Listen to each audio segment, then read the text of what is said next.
इतिहास बनता नजर आ रहा है। अमेरिकी राष्ट्रपति डोनाल्ड ट्रंप और प्रधानमंत्री नरेंद्र मोदी गाजा में चल रहे इजराइल हमास युद्ध को खत्म करने के लिए एक साथ कदम बढ़ाया।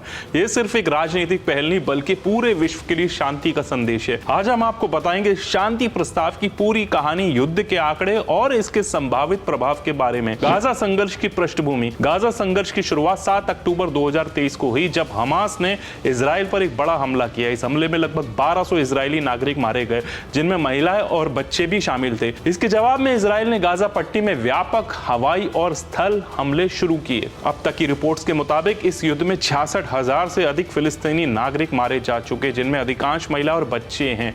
वहीं इजराइल में भी लगभग 1700 लोग मारे गए। ये आंकड़े दर्शाती कि संघर्ष केवल सैन्य नहीं बल्कि मानवीय संकट भी है। ट्रंप का 20 बिंदु वाला शांति प्रस्ताव। इस स्थिति को देखते हुए अमेरिकी राष्ट्रपति डोनाल्ड ट्रंप ने 20 बिंदु वाला शांति प्रस्ताव पेश किया। इस प्रस्ताव की मुख्य बातें हैं: तत्काल युद्ध विराम, गाजा में सभी सैन्य गतिविधियां तुरंत बंद होगी, बंधकों की रिहाई, सभी इजरायली बंधकों को 72 घंटे के भीतर रिहा किया जाएगा, मृत बंधकों की बॉडी भी लौटाई जाएगी, हमास का निरस्तीकरण, हथियार और सुरंगें नष्ट की जाएंगी, अंतरराष्ट्रीय प्रशासन, गाजा में अस्थायी तकनीकी सरकार बनाई जाएगी जिसका नेतृत्व ट्रंप और पूर्व ब्रिटिश प्रधानमंत्री टोनी ब्लेयर करेंगे, सैन्य कब्जा और विस्थापन नहीं, इजराइल किसी को जबरन बाहर नहीं निकालेगा और गाजा पर कब्जा नहीं करेगा। प्रधानमंत्री मोदी का समर्थन। प्रधानमंत्री नरेंद्र मोदी ने इस पहल का स्वागत करते हुए कहा कि ये योजना फिलिस्तीनी और इजरायली लोगों के लिए साथ साथ पूरे पश्चिम एशिया क्षेत्र के लिए स्थायी शांति, सुरक्षा और विकास का मार्ग तैयार करेगी।